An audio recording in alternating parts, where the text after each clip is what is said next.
everyone. Okay, so we are going to finish up with the industrial age discussion. We will talk about the consequences in our next unit. So we're just talking about the cause and effect of the Industrial Revolution now. So the last thing that we have to discuss when it comes to IR is the reactions to the industrial economy. So let's jump into it because we're going to look at the causes and effects of changes in industrial society. We're going to look at, the social and economic changes that were brought about because of industrial capitalism. We're going to look at the impact of labor unions. So we left off in the last video talking about male suffrage, the creation of labor unions, and sanitation reforms. And we are going to explore more of what those look like. So starting in 1832, you had the Reform Act. It extended voting rights to all adult males who rented property, who rented propertied land of certain value. So it allowed 1 in 7 males in the UK actual voting rights. The Reform Act of 1867 actually extended the franchise to men in urban areas who met property qualifications. So this increased the male suffrage. And then you had in 1884 the Representation of the People Act. It actually addressed the imbalances between the different boroughs of urban locations and then also the countryside. This act would actually bring about the voting population to 5.5 million different voters. Although about 40% of males were still disenfranchised because of that property qualification, it still increased the overall voting numbers. And then in 1918, we see the Representation of People Act Part 2. This gave voting rights to all men over 21 and about 40% of the women. There were still some property restrictions, and women must also be over the age of 30 because they need to be past their childbearing age. They need to have grown children. They need to have seen a little bit of the world.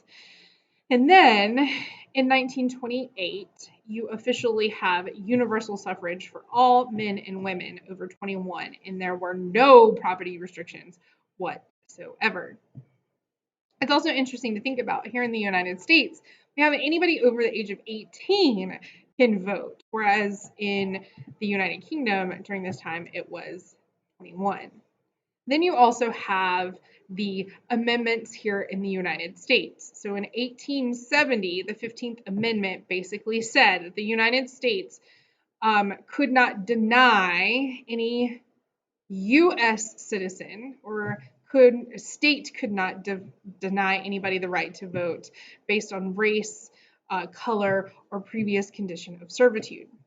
Then in 1920, you had the 19th Amendment, which said that you could not discriminate, you could not deny somebody the vote based on sex. The 23rd Amendment allows any resident of the District of Columbia to vote for the president or vice president. Up until 1961, if you lived in the District of Columbia, you couldn't vote for president or vice president because it was not recognized. Then in 1964, you had the 24th Amendment, which basically said that any citizen in the United States had the right to vote in any primary or election for president or vice president, for electors for vice president or president, for senators and representatives in Congress. And they cannot be denied for any reason. They cannot be denied based off race, and specifically, they cannot be forced to pay a poll tax or tax to vote. Because, yes, in the Jim Crow South, if you were a person of color, you had to pay a poll tax in order to vote. Well, anybody had to pay a poll tax, and most of the time, people of color could not pay that tax because they couldn't pay it. And then you had the 26th Amendment in 1971, which basically said anybody over the age of 18 cannot be denied the right to vote by the United States or any state. Mm. Then you also moved into labor rights. Labor rights. So child labor was abolished in 1788. About 2/3 of textile workers were children. They were small enough to get into the areas that the companies needed cleaned or needed worked on. There were poor working conditions. Um, Minimum wage was set in 1933. In the UK, it was 1998. The working hours before the Industrial Revolution were like 11 to 14. After, it was 16 plus. So an 8-hour workday movement was passed in England in 1833. Then you also had health and safety and other trade unions that emerged. Public health was made a huge deal by the Public Health Act of 1875 in England. It required that all houses, had running water and plumbing to stop sewage in the streets. It created sanitary inspectors, and it also regulated the building of shoddy homes. This is basically like shacks, like it's put together with twigs. Like you couldn't do that anymore. In 1888, there was compulsory education that was established and began. Previously, schools were just private or charitable organizations. Now it was widespread public education. The United States, by 1892, they had recommended that children go to school, and in 1910, 72% of children actually attended school. Those who didn't attend were typically those in rural areas, countryside. They were farmers. So, other reforms that were brought about because of the Industrial Revolution, you had the Slavery Abolition Act of 1833, which abolished slavery throughout the British Empire. The only exceptions were in territories in possession of the East India Company, the islands of Ceylon and the islands of St. Helena. The exceptions would eventually be eliminated 10 years later in 1848.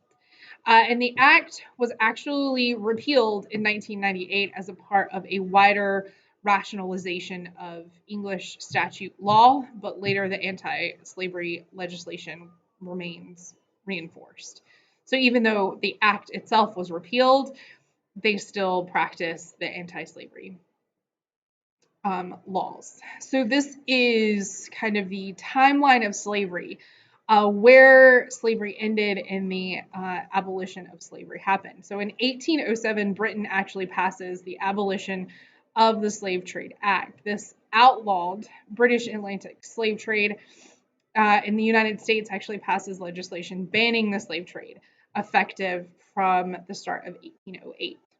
What that meant is no longer were the United States importing slaves from Africa. The slave trade was still very much going on here in the United States, but there was no crossing of the Atlantic. Britain was one of the last European states to fully outlaw the slave trade or the abolition of slavery. Most of the other ones, so Spain abolished slavery in all of its colonies. Cuba did reject its ban and continues to deal with slaves during this time. Sweden bans slave trade, Netherlands bans the slave trade, and France bans the slave trade, but the ban does not take effect until 1826. I wonder why.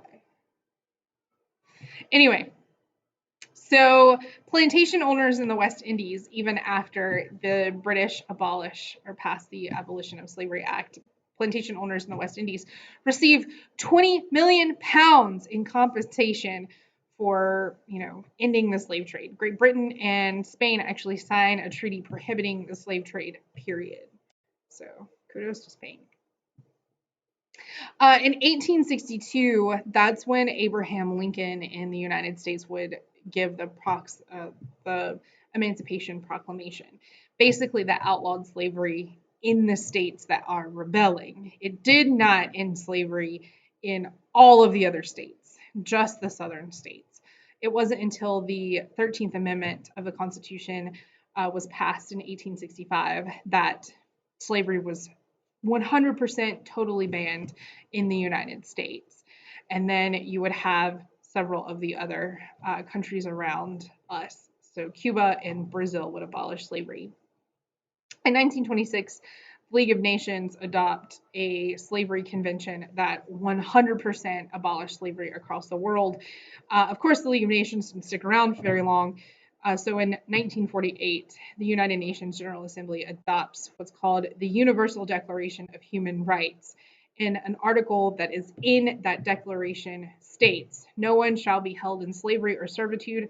Slavery and the slave trade shall be permitted or prohibited, rather prohibited in all their forms. Now, even though the UN has this and adopted the Declaration or the Universal Declaration of Human Rights, slavery still exists very much in the world today. It did not go anywhere, they just condemned it.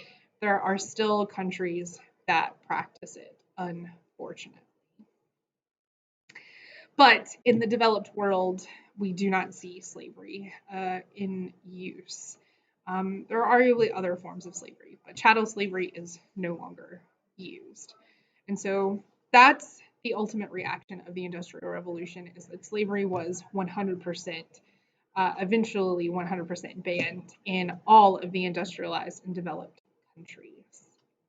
So we will talk about nationalism next, and then we will move on to the next unit, which is the consequences of the Industrial Revolution, both the good and the positive. I'll see you soon. Bye, everyone.